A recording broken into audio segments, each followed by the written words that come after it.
kira-kira nih, kalau dari segi makanannya nih, pola makan untuk pertumbuhan tinggi itu, kira-kira kalau seorang pria ataupun wanita itu, apa nih kira-kira?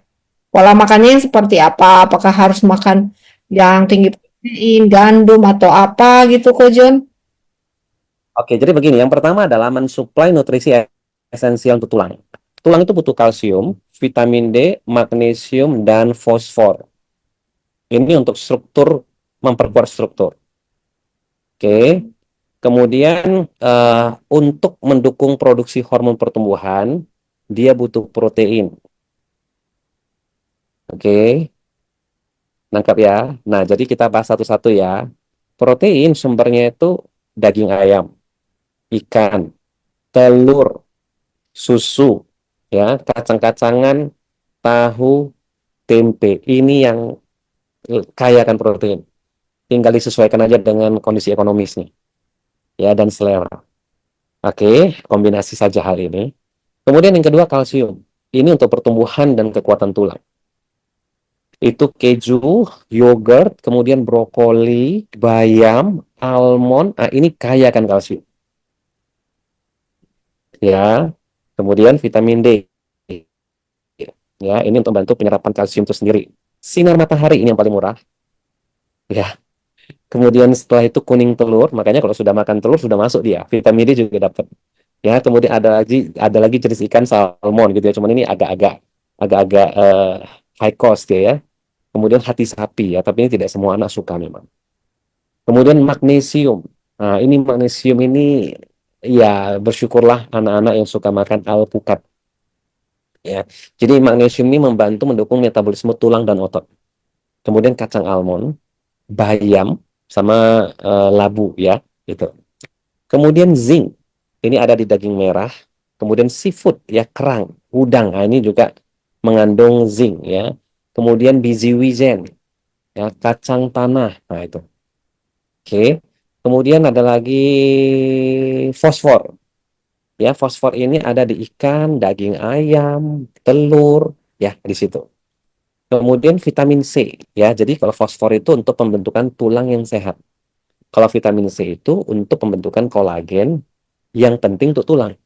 Itu kalau vitamin C sudah jelas lah, jeruk, stroberi, yang kecut-kecut, buah-buah yang kecut-kecut ya, kiwi gitu ya. Ya maksudnya asam ya, bukan kecut ya, yang asam, paprika, tomat, nah itu vitamin C-nya banyak.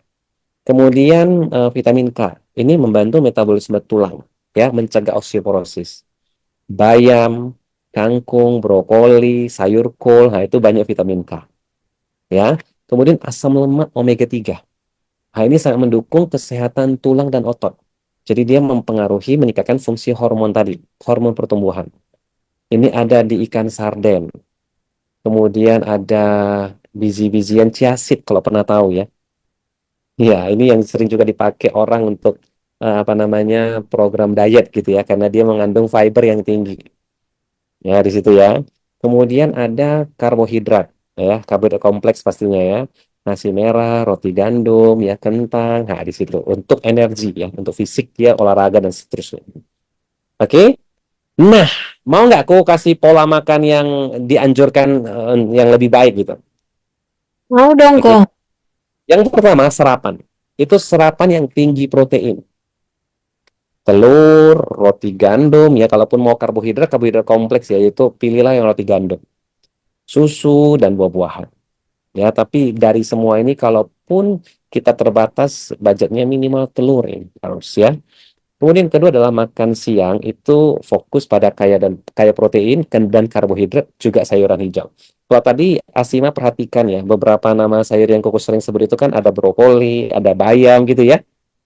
Nah, sebetulnya eh kalau dibilang dari sisi ekonomis itu cukup cukup murah sih gitu. Tergantung memang ya kita mengolahnya dengan sehat tentunya ya.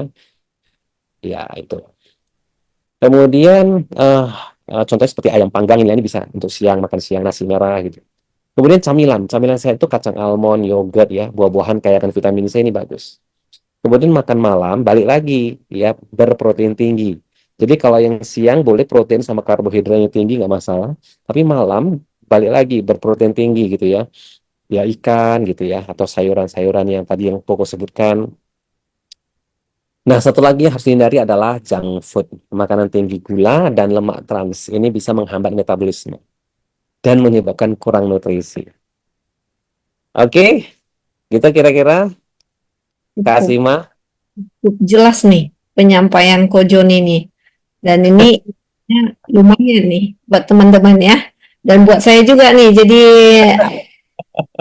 tadi masuk juga. Oh iya ya, perlu zinc ya, perlu vitamin D, perlu protein, perlu Belajar ya. karbohidrat. Wah, keren ya, ada 9 item itu tadi yang disampaikan. Ada bahkan 10 ya, yang harus sampai yang dihindari itu jangan sampai yang namanya konsumsi makanan yang tinggi gula ya kan. Yang Dan menghambat proses pertumbuhan itu sendiri gitu.